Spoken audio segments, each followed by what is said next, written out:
Persib Bandung sudah memastikan diri juara Liga 1 musim 2024-2025. Namun bukan berarti pekan terakhir Liga 1 musim ini tak lagi menarik. Justru sejumlah tim akan bersaing ketat demi kepentingan masing-masing. Ada 3 tim yang saling sikut untuk bisa merebut posisi runner-up yang berarti bisa meraih tiket kompetisi Asia. Dan ada 3 tim yang bakal mati-matian untuk menentukan nasib mereka apakah tetap bertahan di Liga 1 atau turun kasta ke Liga 2. Bersama kami Jawapos dalam acara Bincang Bola, dan bersama saya seperti biasa sudah ada Bung Dimas Ramadan. Salam sepak bola Bung Dimas. Salam sepak bola. Nah, pekan terakhir Liga 1 musim ini memang kalau dibilang persaingan juara sudah tentukan ya. Betul. Karena Persib sudah tahu sudah pasti sudah juara, dan namun bukan berarti Liga 1 di pekan terakhir tidak menarik ya, karena Betul. ada beberapa tim yang masih saling sikut untuk bisa meraih tujuan masing-masing ya. Iya, betul. Ada 6 tim ya, ada 3 tim yang berusaha mati-matian untuk ke bisa Asia, ke Asia, memperebutkan tiket Asia dan terutama berada di posisi runner up ya. iya, betul, karena itu ada Dewa, terus Malut United dan juga Persebaya, dan 3 lagi itu buat bertahan ya di Liga 1 musim Betul. depan. Itu ada Semen Padang, PSS Sleman, dan juga PS Barito Putra. Ini 6 tim ya berarti ya. Betul, 6 tim. Dengan kepentingan yang berbeda ya. Dan tentunya sangat menarik karena memang dari 6 tim ini yang 3 tim adalah untuk merebutkan posisi runner up, dan di situ ada Persebaya. Iya, Iya kan? betul. Kemudian ada Kuda Hitam, Malut United, tim promosi. Iya, dan juga ada Dewa United. Dewa United juga. Nah, dari ketiga tim ini, peluang yang paling besar sebenarnya ada di tim mana sih? Dilihat dari lawan pada pekan terakhir nanti. Ya, kalau untuk bahkan bukan cuma lawan, mungkin Dewa United adalah yang paling mungkin ya menyongsong kesempatannya dengan kesempatan paling besar, karena ya saat ini Dewa United itu ada di posisi kedua dengan 58 poin, berjarak 2 angka dengan Persebaya maupun Malut Ya. di posisi ketiga dan 4. Tapi dan di pekan ini, pertandingan terakhir ini, Dewa ini akan menjamu PSBS Biak Ya. di kandangnya sendiri. Oke. Dengan status tuan rumah. Pertandingan terakhir melawan Biak juga yang kemarin sempat ada kabar ada isu internal, entah walaupun sudah dibantah, tapi ya dengan posisi yang agak jauh Dewa United main di kandang, peluangnya tentu lebih besar ya ketimbang Persebaya sendiri. Kita tahu di terakhir ini akan menghadapi Bali United. Iya. Walaupun di kandang, tapi ya Bali United kita tahu dia pernah juara back to back Liga 1, walaupun mungkin musim ini lagi menurun ya. Dan tapi tentu kita harus ingat juga Bali ini akan ganti pelatih setelah di musim depan, karena Stefano Teko Kugura sudah memutuskan tidak berpanjang kontrak dengan Bali. Dan malah rumornya ke Persebaya juga. Jadi ini ada persaingan yang menarik nih buat di pertandingan nanti ini di antara Persebaya dengan Bali. Dan sementara Malut lebih berat lagi. Mereka jadi salah satunya tim yang akan main tandang dalam perebutan ini. Di kandang Persija. Di kandang Persija ini juga besok hari Jumat ya. Di JIS tentunya dengan puluhan ribu yang kita tahu Persija selama di JIS juga punya rekor bagus, nggak pernah kalah, bahkan selalu menang.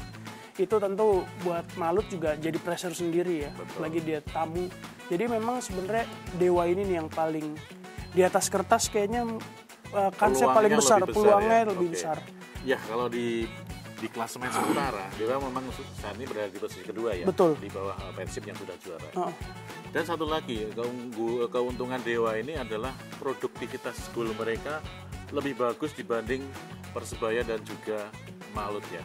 Ini saya rasa menjadi poin plus tersendiri ya dalam persaingan, dalam memperebutkan posisi runner up. Betul. Memang ketika poin sama, yang diutamakan dulu adalah head to Rekor head pertemuan ya. head to head. Namun produktivitas juga akan dihitung ya ketika head to head mereka berimbang. Ini kenapa Dewa memiliki keuntungan yang tidak dimiliki oleh Persebaya dan Malut United.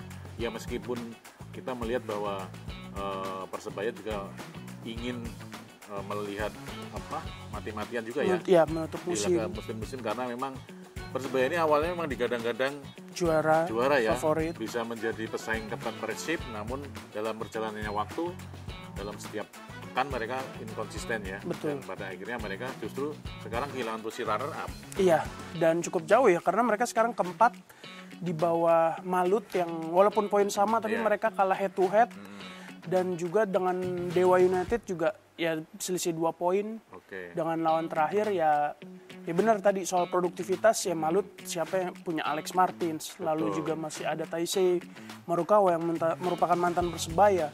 Masih ada juga Egy yang kita tahu di musim ini bahkan masuk salah satu nominasi pemain terbaik Liga 1 musim ini ya bersama Sonny Stevens, Tyrone Del Pino dari Persib dan juga Gustavo Franca. Lalu ada pemain Borneo, Peralta, masih banyak ya. Itu Dewa ya secara produktivitas memang jelas karena pemain tipikal menyerang lebih banyak dan on perform semua di musim ini. Jadi ya rasanya mungkin Dewa nih yang paling digadang-gadang harus menemani Persib ya di Asia. Iya, Dewa memiliki Egy dan di sana juga ada Ricky Kambuaya. Betul. Kita tahu bahwa 2 pemain ini menjadi andalan timnas Indonesia ya. Iya. Dan satu lagi Egy ini memang sedang naik daun. Nah, dan itulah itu kenapa mereka dipanggil pelatih Patrick Kluivert Kluivert dalam pertandingan nanti melawan Tiongkok dan juga Jepang. Egy akan menentukan nasib Dewa United dalam perebutan posisi runner up dalam ambisi mereka untuk bisa berkompetisi di Asia. Betul. Dan kita kembali ke Persebaya karena Persebaya ini juga mereka akan bermain melawan Bali United yang seperti Bung Dimas katakan tadi. Di situ bukan hanya persaingan di atas lapangan bagaimana 11 lawan 11 namun juga banyak kepentingan.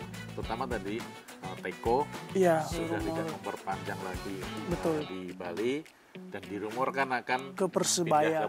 Pulang setelah sekian lama ya dulu. Dan ini memang menarik karena memang Teko yang bisa dibilang adalah pelatih yang cukup sukses di era Liga 1 ya. Betul. Juara back to back bersama Bali, akan meninggalkan Bali. Tentunya dia ingin memberikan kesan yang positif. Betul. Ya kan?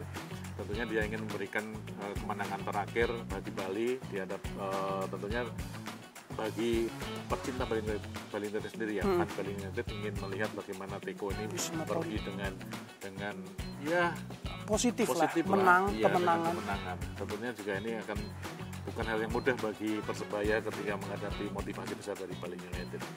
Nah, seperti apa sebenarnya sih ketika meski ini Bali United bermain tandang ya di Persebaya ya? Iya betul. Ya? Persebaya yang tuan rumah karena di Bung Tomo. Namun ya itu tadi motivasi yang besar dari Bali United bisa lebih kuat ya dibandingkan dengan Persebaya. Karena Persebaya dalam beberapa pertandingan terakhir memang performanya tidak terlalu bagus ya. Betul. Lebih banyak bermain seri kan. Betul. 4 pertandingan terakhir itu mereka imbang, sempat menang, tapi habis sebelumnya juga imbang lagi. Jadi kayak kemarin tuh 1-1 3 kali kalau nggak salah ya. Terus 3-3 dengan Persik, 1-1 itu sama Arema, sama termasuk terakhir itu kemarin melawan Borneo ya. Borneo dan Semen Padang imbang. 4 poin dalam 4 pertandingan yang berarti semuanya imbang ya. Itu jadi catatan juga tentunya ya. Iya, dan satu lagi Paul Master tidak bisa mendampingi timnya kan. Betul, masih karena kartu merah kemarin kan. Ya saya rasa ini sebuah kerugian yang besar ya bagi Persebaya karena tidak dampingi pelatih utama mereka dan akan digantikan oleh asistennya yaitu Uston Nawawi. Ya ini pekerjaan rumah besar bagi Persebaya dalam persaingan untuk bisa merebut runner up ya. Betul. Mendapatkan tiket di kompetisi Asia. Dan satu lagi adalah Malut. Ya ini adalah sebenarnya kalau dibilang ini adalah fenomena besar ya. Bisa dibilang begitu mungkin ya.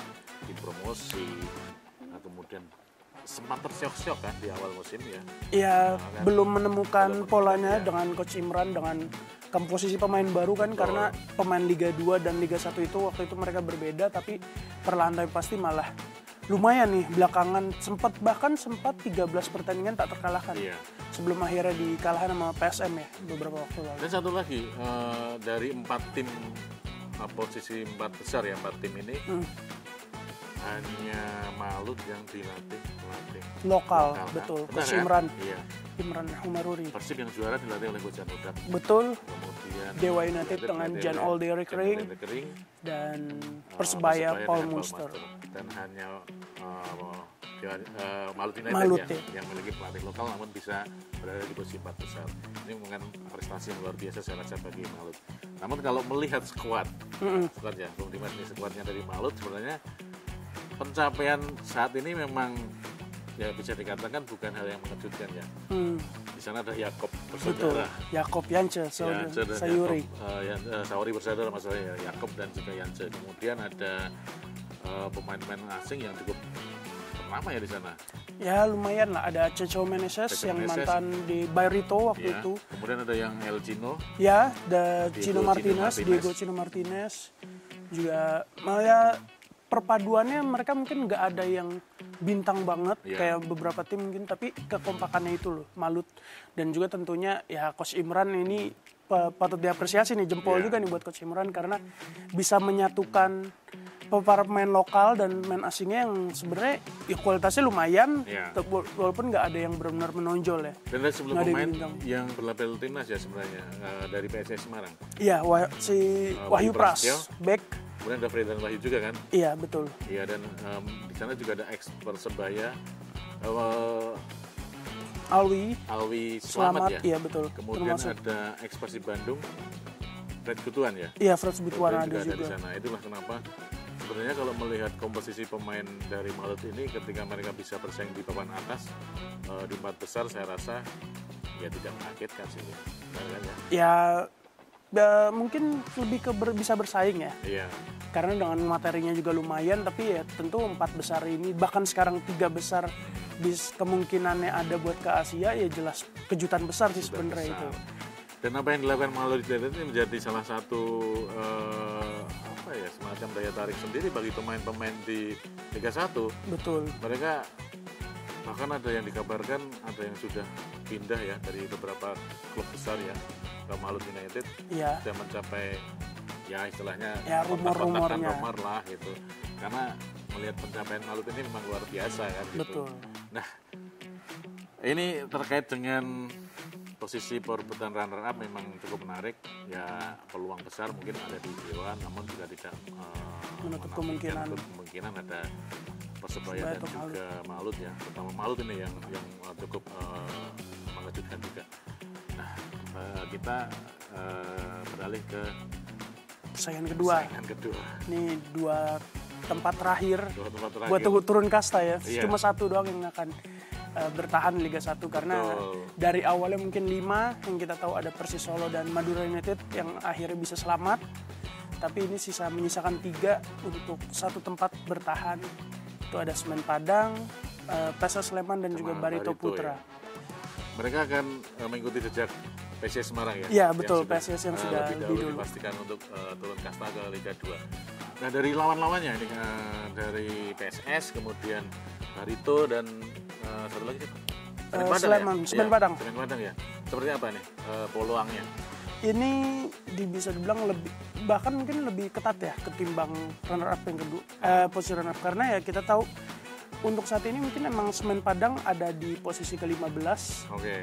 Tapi keunggulan 2 poin ya dengan 28 poin. Iya 31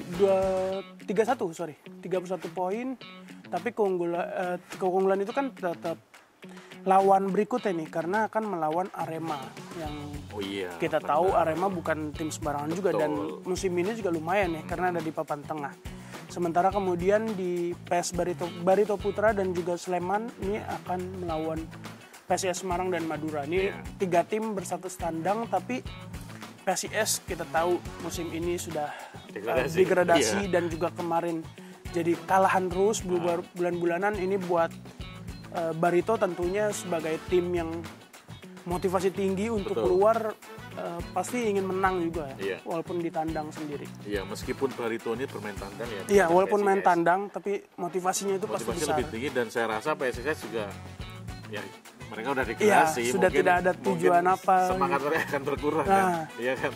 Nah, ini yang membuat kenapa Barito memang peluangnya lebih besar ya ketika bermain di kandang PSIS. Mereka termotivasi juga untuk bisa lolos dari jerat degradasi. Dan kita tahu Barito ini dalam beberapa musim terakhir selalu berada di papan bawah dan selalu selamat. Inilah ini keajaiban sebenarnya. Iya, mungkin senang spesialis ya tim lolos dari degradasi. Iya. Karena beberapa kali akhirnya bisa udah hampir akhirnya aman lagi. Dan selanjutnya tuh ada Sleman, ini akan melawan Madura yang kita tahu juga sempat di papan bawah. Betul. Tapi akhirnya udah selamat. Ya kalau kita bicara di atas kertas ya, melihat klasemen sekarang, PSIS, Madura dan Arema, jelas tentu pasti Arema yang paling berat. Dan itu akan dihadapi oleh Semen Padang yang akan bermain di Kanjuruhan, walaupun mungkin tanpa supporter ya. Jadi ya sengit lah ini, ketat, apalagi rekor pertemuan mereka juga ketiga tim ya, karena ini kan tiga tim ini punya potensi akan mendapatkan poin yang sama dalam di pekan terakhir ini, setelah pekan terakhir 34 ya. Ini kalau mereka menang semua? Enggak, syarat itu kalau Semen Padang menahan imbang Arema, sementara Barito dan PSS itu menang. Itu semuanya 3-4. Poinnya kan 3-4? Betul. Nah, dalam menentukan siapa yang akan turun kasta seperti apa? Nah, kalau menurut regulasi PT LIB, regulasi musim ini itu yang diutamakan adalah rekor pertemuan. Rekor pertemuan dulu ya? Iya. Head to head ya? Head to head dalam ketiga tim ini ketika bertemu, dan juga setelah itu jumlah gol yang mereka cetak. Produktivitas gol, bukan selisih gol, mencetak golnya. Mencetak golnya? Iya. Okay. Nah, di antara tiga ini PES Barito Putra adalah tim yang paling diunggulkan. Karena subur, ya? Betul, lebih ke dia dari 4 pertandingan baik melawan Semen Padang atau PSS, Barito Putra ini menang 3 kali. Dia itu Barito menang lawan Semen Padang home away dengan 1-2. Sementara dengan PSS mereka sempat menang 1-2 walaupun sempat akhir di putaran kedua kalah 3-0. Jadi secara hitung-hitungan Barito ini akan ada di atas karena memiliki 3 kemenangan.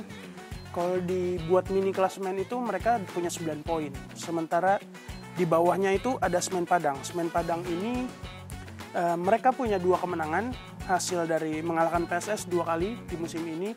Tapi ketika menghadapi Barito mereka kalah 2 kali. Iya, kalah 2 kali. Baik tandang maupun tandang. Jadi cuma 6 poin, sementara PSS ini yang paling sulit. Karena mereka cuma bisa menang sekali doang, itu waktu melawan Barito Putra ya. Dengan 3-0 tuan rumah. Sementara ketika lawan PSS mereka kalah. Jadi ya itu hanya 3 poin ya, mungkin memang Barito ini yang paling. Barito secara posisi sekarang ada di posisi ke-17. Iya. Tapi ketika poin sama dia yang paling diunggulkan. Ini menarik ini. Iya. Dia ada di posisi 17 berarti kan dia hanya satu tingkat di atas PSIS. Iya. Nah, PSIS sudah degradasi. Iya. Sebenarnya kalau dilihat dari klasemen sementara Barito ini yang dirugikan ya. Ya, kurang beruntung lah karena berada di posisi di bawah Semen Padang dan PSS. Namun hasilnya akan beda ya ketika nanti poinnya sama semua. Poinnya sama, Semen Padang imbang dan tanpa Arema. Ya 3-4 kan. Iya. Kemudian PSIS menang ya. Barito menang lawan PSIS. Barito menang lawan PSIS itu akan 3-4 juga. Iya. Nah ini yang diuntungkan tentunya nanti adalah Barito ya. Barito betul. Ya. Karena tadi rekor pertemuan dengan 2 tim itu selama 2 musim. Nah, PSIS seperti apa sih? Kita berkaca dulu nih pertandingan kemarin ya melawan Persija Jakarta ya. Mereka bisa meraih kemenangan di menit-menit akhir ya. Betul. Gol yang mereka cetak, gol kemenangan di menit akhir ini saya melihat begini ya, Bung Dinas. Motivasi mereka sangat besar ya untuk bisa bertahan di kasta tertinggi ya di Liga 1. Mereka tentunya tidak ingin terdegradasi. Betul. Nah, bukan tidak mungkin motivasi ini mereka tularkan di dalam laga nanti ya, melawan Madura United ya. Meskipun PSS ini bermain tandang. Ya, dan kita tahu Madura United sudah memastikan diri tetap bertahan di Liga 1. Tentu ya mereka bermain bisa dikatakan ketika tim yang sudah memastikan misalnya juara, memastikan diri tidak terdegradasi, motivasi mereka standar aja sih. Iya, betul. Cuma mereka karena bermain di kandang, mereka ya ingin bermain bukan bermain buruk lagi, tapi bermain tidak kalah lah istilahnya. Namun ketika dihadapkan dengan tim yang penuh motivasi tinggi, ini yang menjadi bahaya juga ya. Nah, seperti apa sih PSS peluangnya nih? PSS peluang kalau berbicara kemenangan dengan motivasi tinggi tentu ada ya. Karena akan melawan Madura yang seperti udah disinggung udah nggak punya kepentingan apa-apa lagi. Betul. Kecuali paling mungkin menutup musim di kandang dengan manis. Tapi ya motivasi lain PSS pasti ingin bertahan. Nah, masalahnya persoalannya itu PSS untuk selamat cuma punya 1 skenario. Ini yang akan sulit. Seperti apa? Skenario itu ya tentu adalah meraih kemenangan dengan PSS sambil berharap Semen Padang itu imbang. Semen Padang imbang lawan Arema. Semen Padang nggak boleh dapat poin. Oh, Akan sulit. iya, Jadi iya. Semen Padang harus kalah dari Arema. Oke. Sementara untuk Barito mau menang ataupun seri nggak akan berpengaruh apa-apa karena ya tadi PSS Sleman ini punya keunggulan di rekor pertemuan. Mereka dengan Barito ini saling mengalahkan, tapi Sleman ini punya pas ketika menang itu menang 3-0, sementara ketika mereka kalah hanya 1-2. Jadi unggul dari jumlah mencetak gol seperti tadi kan. Cuma bisa gol ya. Iya, Oke. dalam rekor pertemuan. Jadi Oke. ya harapan satu-satunya harapan buat PSS adalah menang lawan Madura sambil berharap Semen Padang kalah. Udah, itu aja. Mau apapun hasil di Barito tidak akan mempengaruhi posisi mereka Iya. nanti. Sambil berdoa ya tentunya. Iya, Pada kalah. tentunya itu. Satu misi hanya itu doang, satu-satunya ya. Jadi tantangan juga pasti ya untuk Sleman karena nggak bisa mereka cuma menang tapi harus bergantung dengan tim lain. Ya, dan kemarin memang ada cukup yang menarik di PSS yaitu mengadakan doa ya. Oh iya, Ya kan itu mereka bisa dikatakan memilih jalur langit Betul. untuk bisa lolos dari degradasi kan. Degradasi. Ya ini menarik sih mungkin ya percaya tidak percaya memang sangat dibutuhkan ya hal seperti itu terlepas dari masalah teknis lainnya terkait pertandingannya. Oke, menariknya gini Bung Dimas. Ini kan Liga 1 pekan terakhir ya. Persib sudah juara. Kemudian pada pekan terakhir ini adalah persaingan memperebutkan tiket runner up, kemudian memperebutkan siapa yang memastikan diri, siapa yang bertahan dan siapa yang terdegradasi. Dan justru dari yang degradasi ini cukup unik ya, karena dari satu nama ini adalah pernah juara juga di Liga Indonesia ya, PSIS.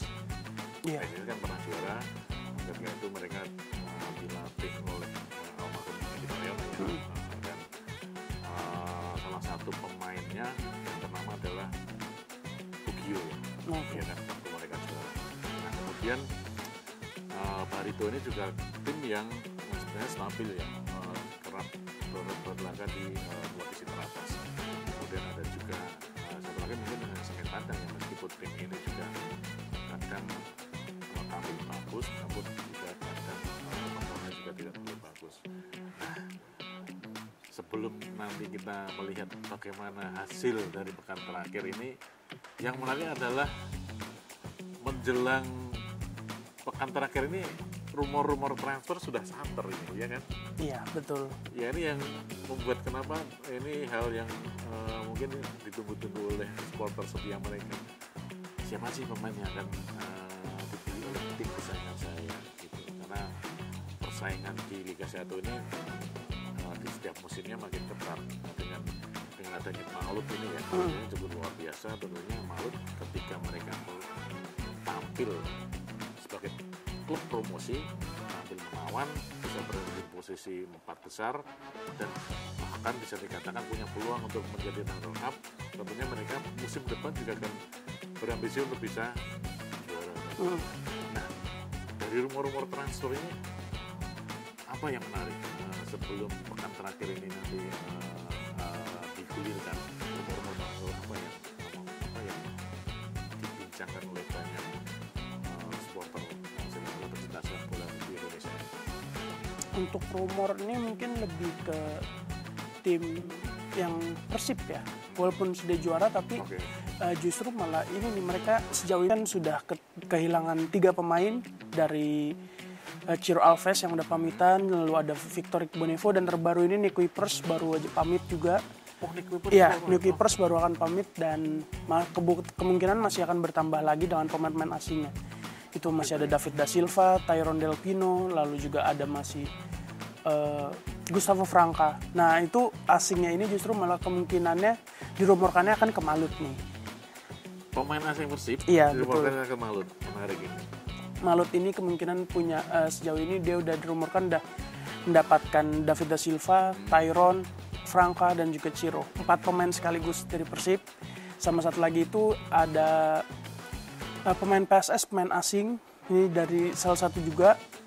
Itu jadi sejauh ini 5. Tapi Persib juga aktif juga karena mereka udah yang kabarnya itu Sadil kan sejak lama. Lalu terus juga ada Hamra Hehanusa yang adiknya dari Rezaldi. Terus juga masih ada beberapa pemain asing. Jadi ya sejauh ini masih dua tim itu ya buat Persib dan Malut. Kalau Persebaya gimana? Karena Persebaya ini ya berita-berita terkait Persebaya, rumor-rumor itu pasti selalu dinanti oleh pecinta sepak bola, karena Persebaya ini adalah itu yang memiliki pendukung yang cukup besar ya di Surabaya, bonek terutama. Tentu berita-berita terkait transfer ini sangat menarik ya, karena yang pasti Paul Master nih gimana? Karena kabarnya memang sudah out dan kan? dia bakal ke Bayangkara ya, Iya. rumornya.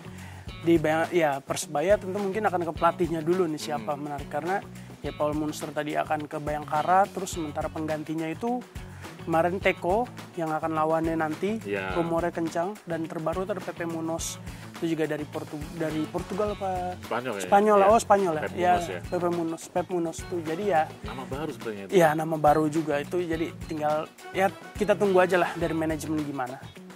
Tapi terkait Pep Munoz nih ya, Bung Dimas. Menariknya gini, Pep Munoz ini adalah pelatih yang salah satu pelatih di era pelatih timnas kita ya, Luis Milla ya. Iya. Dia menjadi salah satu asistennya Luis Milla ya, Pep Munoz. Dan belum pernah berlaga belum pernah berkiprah di klub Liga 1. Andaikan dia deal, ini adalah kiprah pertama mereka Pep Munoz di Liga 1. Meski memang rumor-rumor ini masih bisa berubah ya, karena memang cukup drastis lah ini perubahan-perubahan yang terjadi, transfer dan juga siapa yang dibidik, kemudian klub mana yang membidik, itu masih ya belum bisa dikatakan belum ada yang pasti, karena Liga 1 memang belum berakhir ya. Tapi terlepas dari itu memang benar ya, nantikan terkait berita-berita terkait rumor, apalagi pergantian pelatih ini juga cukup menarik. Oke Bung Dimas, Yep. Rasanya cukup menarik ya obrolan kita terkait Liga 1 pekan terakhir ya. Memang musim sudah juara ya, namun sekali lagi bisa dikatakan bahwa Liga 1 pekan terakhir tidak lagi menarik ya, tapi justru akan menjadi pekan yang menentukan ya, pekan yang sangat krusial bagi sejumlah klub, terutama dari klub yang memperebutkan tiket runner-up untuk bisa berlaga di kompetisi Asia. Dan yang paling penting sebenarnya adalah siapa yang bertahan dan siapa yang berdegradasi menemani PSIS Semarang, karena 3 tim promosi sudah dipastikan. Nah itu kita nantikan saja bagaimana hasil dari pekan terakhir dan kejutan apa yang akan terjadi. Betul. Oke. Terima kasih Bung Dimas atas waktunya obrolan kita terkait pekan terakhir Liga 1. Dan jangan lupa bagi pembaca setia Jawa Pos untuk follow Jawa Pos untuk terus mengikuti berita-berita sepak bola baik dari dalam negeri maupun dari mancanegara. Terima kasih atas perhatiannya dan sampai jumpa lagi. Salam sepak bola. Salam sepak bola.